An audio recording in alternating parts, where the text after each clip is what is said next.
Assalamualaikum warahmatullahi wabarakatuh. Perkenalkan, nama saya Ahmad Syarul Fauzi, mahasiswa Magister Sains Ilmu Ekonomi, Fakultas Ekonomika dan Bisnis Universitas Gadjah Mada. Pada kesempatan ini saya akan mempresentasikan proposal tesis saya yang berjudul Pemberdayaan Perempuan pada Sektor Usaha Ternak Sapi Perah dan Pengaruhnya Terhadap Imbal Hasil Usaha Ternak Rumah Tangga. Studi kasus Kecamatan Tegalombo, Kabupaten Pacitan, Provinsi Jawa Timur. Namun sebelumnya saya ingin mengucapkan terima kasih kepada pembimbing saya, yaitu Profesor Catur Sugianto, yang telah membimbing saya selama proses penulisan proposal ini. Baik, langsung saja. Jadi ada beberapa hal yang melandasi mengapa saya mengambil tema penelitian ini. Yang pertama adalah fakta bahwa sektor peternakan sebagai bagian dari pertanian, sama halnya seperti kehutanan dan juga kelautan, merupakan suatu bagian pembangunan ekonomi yang sangat penting. Hal ini didukung dengan data dari Bank Dunia pada tahun 2019 yang menunjukkan bahwa PDB sektor peternakan berkontribusi terhadap PDB dunia secara agregat sebesar 1%. Angka tersebut juga meningkat apabila kita hanya menggunakan sampel pada negara berpenghasilan menengah ke bawah dan juga negara berpenghasilan rendah. Angka tersebut dapat mencapai 6 hingga 9,2%. Sedangkan untuk kasus Indonesia sendiri pada tahun 2020, berdasarkan BPS, nilai PDB sektor peternakan Indonesia berkontribusi sebesar 1,6% terhadap PDB Indonesia secara agregat. Usaha ternak sendiri terbagi menjadi beberapa jenis, diantaranya usaha ternak yang dikelola oleh perusahaan dan juga usaha ternak yang dikelola oleh rumah tangga. Berdasarkan penelitian dari DuPont pada tahun 2020, rumah tangga melakukan usaha ternak dengan tujuan untuk menghasilkan pendapatan, kemudian juga untuk menghasilkan barang-barang konsumsi berupa daging, susu, ataupun yang lain. Kemudian, usaha ternak juga dapat digunakan sebagai jaring pengaman apabila rumah tangga mengalami kondisi yang darurat. Berdasarkan survei pertanian pada tahun 2018 yang dilakukan oleh BPS, rumah tangga dengan usaha ternak menempati peringkat kedua setelah rumah tangga dengan usaha tanaman berupa pangan seperti padi ataupun palawija dari segi jumlah pekerja. Berdasarkan survei ketenagakerjaan yang dilakukan oleh BPS pada tahun 2020, terdapat 52,2 juta jiwa penduduk di Indonesia yang bekerja pada sektor peternakan dan juga sektor pertanian. Angka tersebut hampir 1/5 dari total penduduk di Indonesia, di mana 36,6% diantaranya adalah pekerja perempuan. Berdasarkan beberapa penelitian juga menyebutkan bahwa usaha ternak dapat digunakan sebagai titik masuk untuk mempromosikan kesetaraan gender antara laki-laki dan juga perempuan, sekaligus sebagai sarana untuk meningkatkan status perempuan di dalam rumah tangga. Penelitian tersebut dilakukan oleh Asan pada tahun 2014 dan juga Gali pada tahun 2015.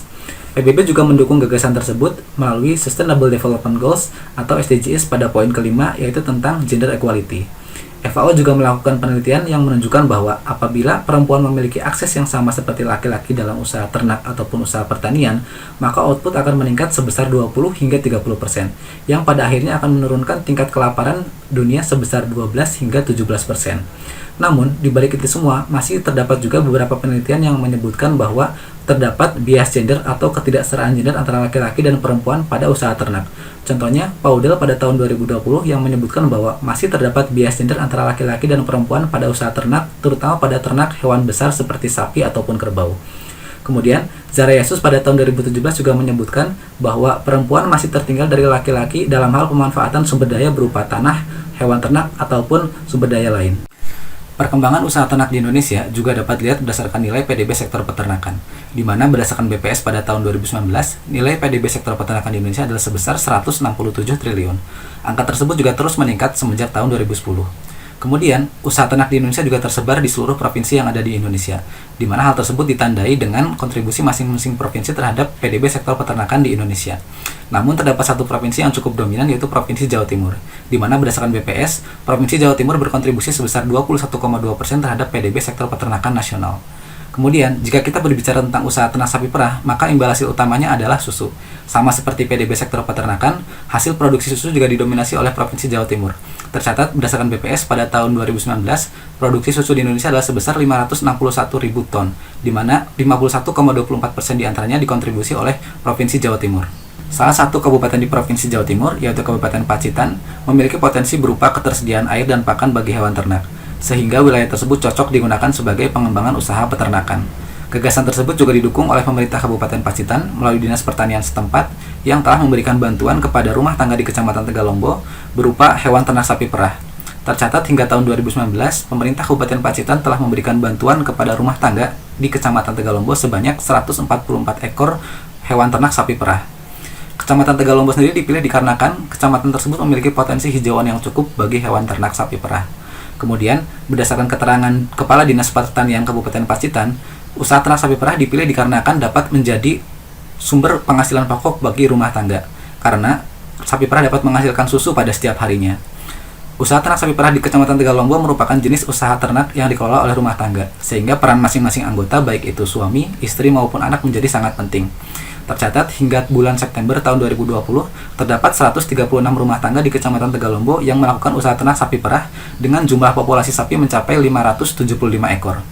Berdasarkan data dari Dinas Pertanian Kabupaten Pacitan, Kecamatan Tegalombo mampu menghasilkan susu sebanyak 3.415 liter dalam satu hari.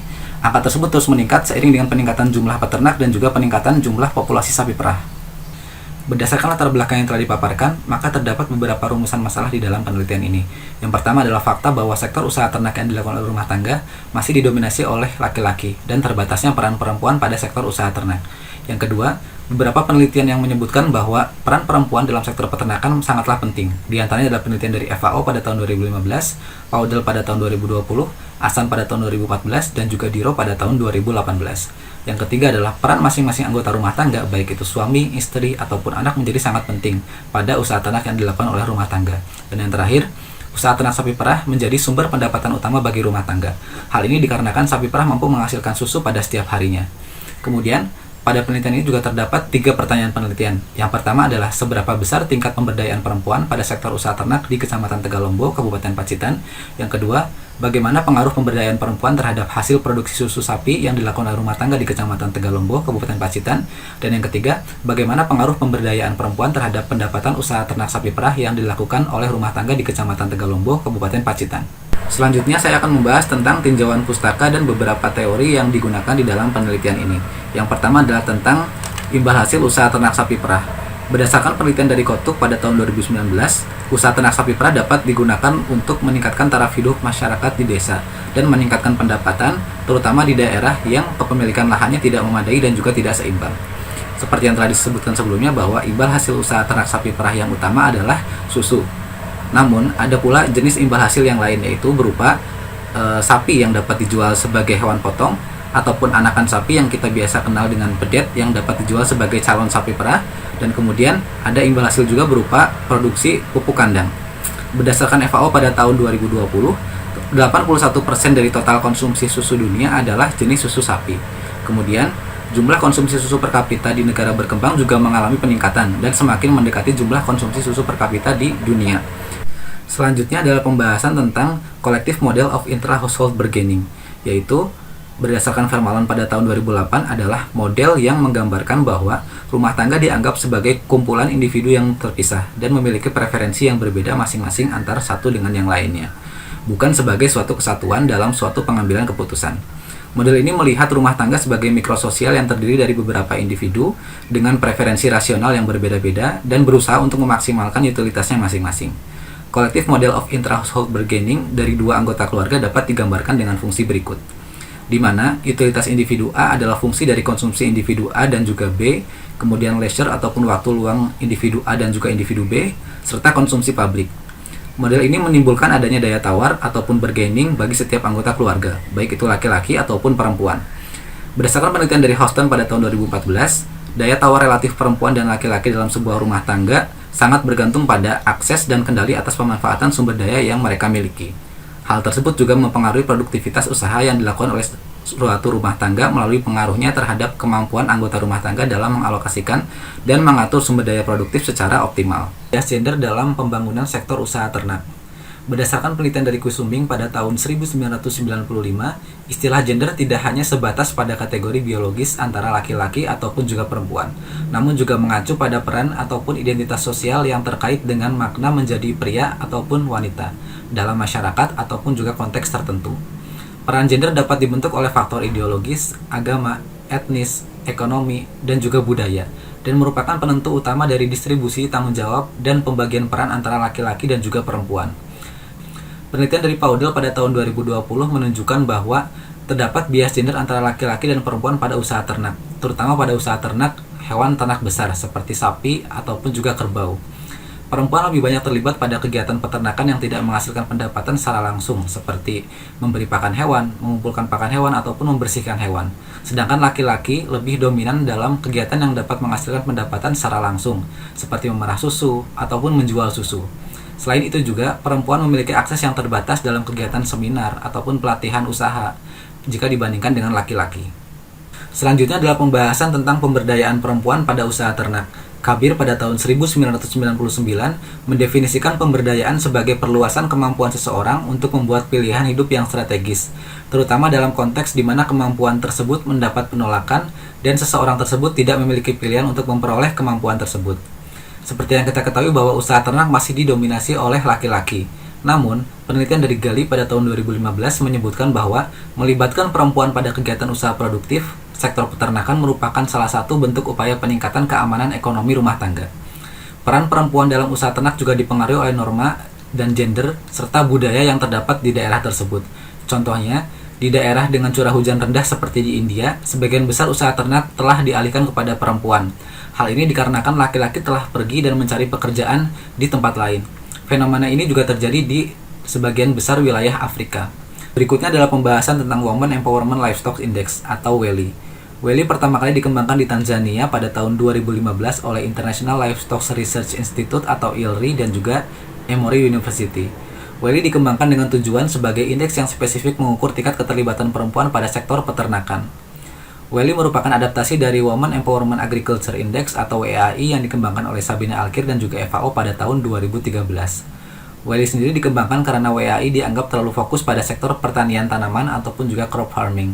Sedangkan menurut World Bank pada tahun 2009, sektor peternakan sendiri berkontribusi sebesar 33% pada PDB sektor pertanian dunia.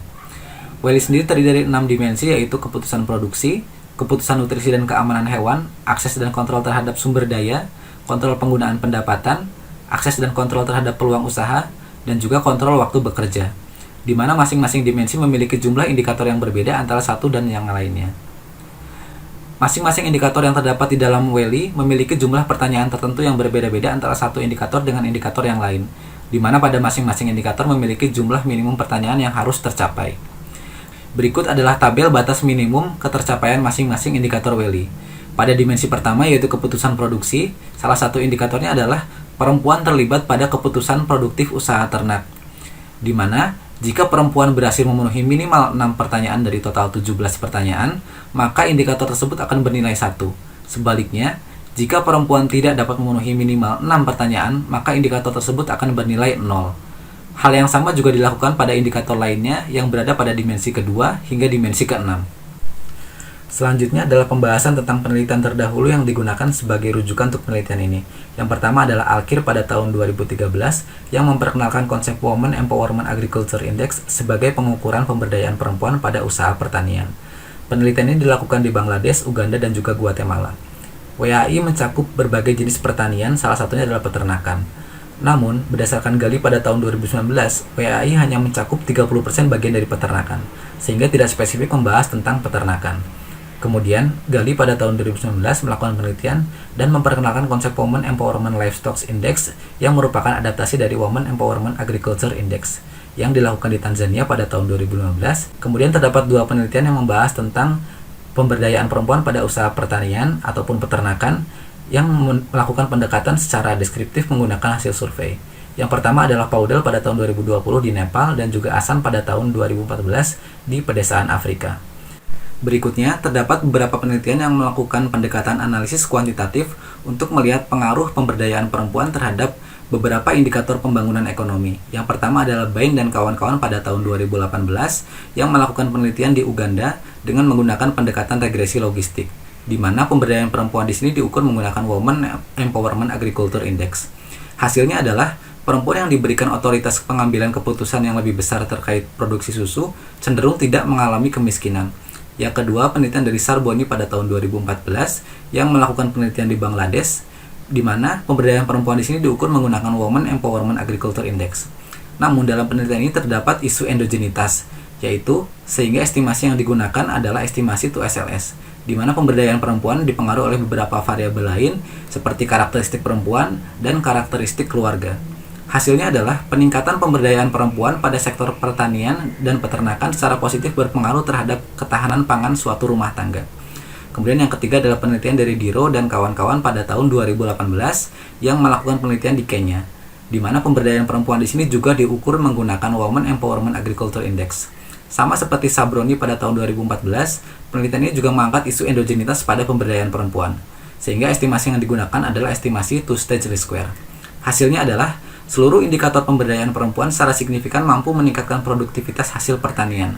Namun tidak ada hubungan yang signifikan antara beban kerja perempuan dan produktivitas hasil pertanian. Penelitian ini bertujuan untuk menganalisis pengaruh pemberdayaan perempuan pada usaha ternak sapi perah terhadap imbal hasil usaha ternak rumah tangga, di mana imbal hasil sendiri diukur menggunakan dua indikator. Yang pertama adalah hasil produksi susu dan yang kedua adalah pendapatan dari hasil usaha ternak. Sehingga terdapat dua hipotesis di dalam penelitian ini. Yang pertama adalah diduga terdapat pengaruh dari adanya pemberdayaan perempuan pada sektor usaha ternak sapi perah terhadap hasil produksi susu dari usaha ternak sapi perah yang dilakukan oleh rumah tangga di Kecamatan Tegalombo, Kabupaten Pacitan, Provinsi Jawa Timur. Sedangkan yang kedua adalah diduga terdapat pengaruh dari adanya keterlibatan perempuan pada usaha ternak sapi perah terhadap pendapatan usaha ternak sapi perah dari rumah tangga di Kecamatan Tegalombo, Kabupaten Pacitan, Provinsi Jawa Timur.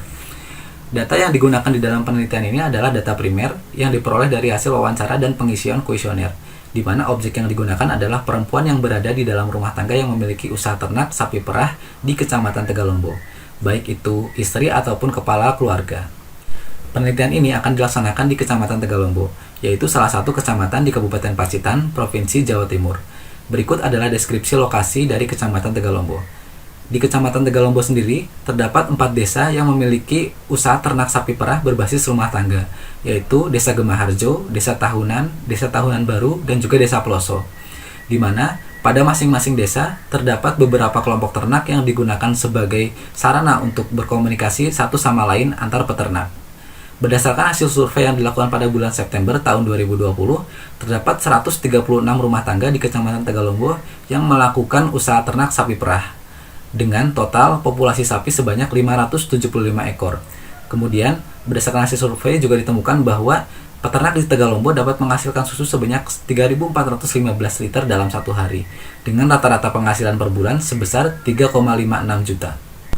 Untuk menjawab pertanyaan penelitian yang pertama, yaitu seberapa besar tingkat pemberdayaan perempuan pada usaha ternak sapi perah di Kecamatan Tegalombo, Kabupaten Pacitan, Provinsi Jawa Timur, digunakan pendekatan perhitungan WELI atau Women Empowerment Livestock Index. Nilai WELI dapat dihitung menggunakan persamaan berikut, di mana WLI adalah nilai WELI untuk individu I, kemudian WD adalah bobot masing-masing indikator WELI, di mana D bernilai 1 sampai dengan 16, dan IDI adalah tingkat ketercapaian individu pada masing-masing indikator, di mana akan bernilai 1 jika individu tersebut mencapai batas minimum yang ditentukan, dan akan bernilai 0 jika individu tersebut tidak mencapai batas minimum yang telah ditentukan pada masing-masing indikator. WELI memiliki nilai minimum 0 dan juga nilai maksimum 1. Berdasarkan nilai WELI yang didapat, seorang perempuan dikatakan berdaya dalam usaha peternakan jika memiliki nilai WELI di atas 0,8. Untuk menjawab pertanyaan penelitian tentang bagaimana pengaruh pemberdayaan perempuan terhadap imbal hasil usaha ternak rumah tangga, digunakan pendekatan estimasi two-stage least square atau 2SLS, di mana apabila asumsi zero conditional mean atau unobserved variable tidak berkorelasi dengan variabel penjelas tidak terpenuhi, maka apabila dilakukan estimasi OLS, estimasi tersebut akan menjadi bias, dan variabel tersebut juga akan menjadi bersifat endogen. Metode instrumental variable atau IV digunakan untuk mengatasi permasalahan endogenitas dari salah satu atau lebih variabel penjelas. Metode IV sendiri mengestimasi variabel endogen menggunakan variabel instrumen. Kemudian berdasarkan Wooldridge pada tahun 2018, apabila variabel instrumen yang digunakan lebih dari satu, maka disebut dengan estimasi model two-stage least square atau 2SLS, di mana model estimasi 2SLS dapat dituliskan dengan persamaan berikut. Pada persamaan pertama, variabel X1 merupakan variabel penjelas yang bersifat endogen, dalam arti memiliki korelasi dengan unobserved variable, dan variabel X2 adalah variabel penjelas yang bersifat exogen dan tidak memiliki korelasi dengan unobserved variable.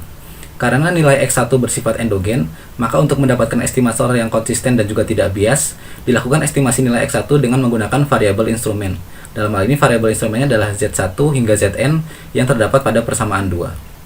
Persamaan 2 sendiri disebut dengan first stage atau reduced form, sedangkan persamaan pertama disebut dengan second stage atau structural equation. Kemudian akan dilakukan beberapa pengujian untuk menguji model 2SLS yang dilakukan di dalam penelitian ini. Yang pertama adalah weak identification test, yaitu untuk menguji apakah variabel instrumen yang dipilih merupakan variabel instrumen yang kuat ataupun tidak. Kemudian yang kedua adalah endogeneity test, yaitu untuk menguji apakah benar variabel yang diduga endogen tersebut bersifat endogen.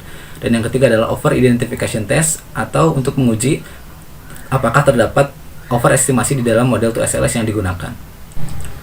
Berikut adalah daftar variabel yang digunakan di dalam penelitian ini.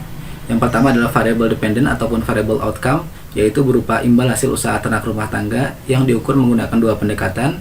Yang pertama adalah hasil produksi susu dan yang kedua adalah pendapatan dari hasil usaha ternak sapi perah.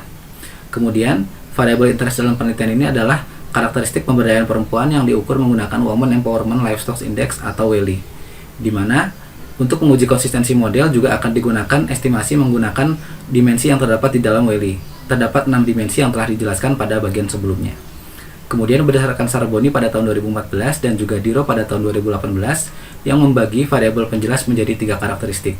Yang pertama adalah karakteristik perempuan, yang kedua adalah karakteristik rumah tangga, dan yang ketiga adalah karakteristik usaha ternak yang dilakukan oleh rumah tangga. Selanjutnya adalah variabel instrumen yang digunakan di dalam penelitian ini, di mana variabel ini digunakan untuk mengestimasi nilai Women Empowerment Livestock Index yang berdasarkan Diro dan juga Sarboni pada tahun 2014 merupakan variabel endogen, sehingga perlu diestimasi menggunakan variabel instrumen. Variabel instrumen yang pertama adalah jumlah organisasi yang diikuti perempuan. Hal ini menunjukkan pengembangan jaringan sosial oleh perempuan yang berdampak pada akses perempuan terhadap sumber daya. Hal ini disampaikan oleh Sarboni pada tahun 2014. Kemudian yang kedua adalah perbedaan usia antara kepala keluarga dan juga perempuan. Yang ketiga adalah perbedaan tingkat pendidikan antara kepala keluarga dan juga perempuan. Dan yang keempat adalah perempuan memiliki aset milik pribadi ataupun tidak. Ketiga variabel tersebut mencerminkan perbedaan dalam modal manusia dan juga menunjukkan posisi daya tawar relatif perempuan terhadap laki-laki. Hal ini berdasarkan penelitian dari Smith pada tahun 2003. Kemudian, variabel yang kelima adalah lama tinggal perempuan di desa. Yang keenam adalah komposisi anggota rumah tangga yang terbagi menjadi berdasarkan kriteria usia. Yang pertama adalah di bawah 5 tahun, 5 hingga 9 tahun, kemudian 10 hingga 14 tahun, 15 hingga 19 tahun, 45 hingga 60 tahun, dan juga di atas 60 tahun. Variabel instrumen ini menunjukkan seberapa banyak pekerjaan dan juga waktu luang yang dimiliki oleh perempuan di dalam rumah tangga. Berdasarkan Diro pada tahun 2018, penambahan orang dewasa dalam usia kerja ataupun anak remaja dalam sebuah rumah tangga, terutama perempuan lain, dapat mengurangi beban pekerjaan perempuan utama di dalam rumah tangga. Berikut adalah model yang digunakan dalam penelitian ini, di mana imbal hasil usaha ternak rumah tangga dipengaruhi oleh pemberdayaan perempuan pada sektor usaha ternak, karakteristik perempuan, karakteristik rumah tangga, dan juga karakteristik usaha ternak yang dilakukan oleh rumah tangga. Selanjutnya, berikut adalah spesifikasi model yang digunakan di dalam penelitian ini yang digunakan untuk melihat pengaruh pemberdayaan perempuan yang diukur menggunakan WELI terhadap imbal hasil usaha ternak sapi perah, di mana persamaan 1 dan 2 menggunakan variabel outcome berupa hasil produksi susu dalam 1 hari. Berdasarkan Diro pada tahun 2018 dan juga Sarboni pada tahun 2014, pemberdayaan perempuan merupakan suatu jenis variabel yang endogen, sehingga dalam hal ini WELI juga merupakan variabel yang endogen. Sehingga nilai WELI diestimasi menggunakan variabel instrumen yang telah disebutkan pada bagian sebelumnya. Hal tersebut ditunjukkan pada persamaan 2 atau persamaan reduced form, di mana N adalah vektor dari variabel instrumen. Kemudian, nilai WELI yang telah diestimasi menggunakan variabel instrumen dimasukkan ke dalam model structural equation atau persamaan pertama. Hal yang sama juga terjadi pada persamaan 3 dan 4, namun menggunakan variabel outcome yang berbeda, yaitu pendapatan usaha ternak dalam 1 bulan. Kemudian, dalam penelitian ini juga akan melihat pengaruh masing-masing dimensi WELI terhadap imbal hasil usaha ternak sapi perah rumah tangga. Untuk menguji konsistensi model dan juga untuk menguji konsistensi pengaruh pemberdayaan perempuan, maka akan dilakukan estimasi menggunakan masing-masing dimensi pada WELI, yang juga merepresentasikan dimensi pemberdayaan perempuan. Berdasarkan Diro pada tahun 2018 dan juga Sarboni pada tahun 2014, dimensi pada pemberdayaan perempuan juga bersifat endogen, sehingga estimasi yang digunakan adalah estimasi 2SLS. Kemudian, nilai dari dimensi WELI yang dimasukkan ke dalam model estimasi adalah nilai dari dimensi WELI yang telah dilakukan estimasi menggunakan variabel instrumen, sama seperti nilai WELI secara agregat sebelumnya. Persamaan pertama menggunakan variabel outcome berupa hasil produksi susu, sedangkan persamaan kedua menggunakan variabel outcome adalah berupa pendapatan usaha ternak dalam 1 bulan. Demikian presentasi proposal tesis saya. Mohon maaf apabila selama penyampaian terdapat kesalahan ataupun kekurangan. Apabila terdapat hal yang ingin ditanyakan, saran ataupun masukan, silahkan dituliskan di kolom komentar. Terima kasih telah menyaksikan video ini. Assalamualaikum warahmatullahi wabarakatuh.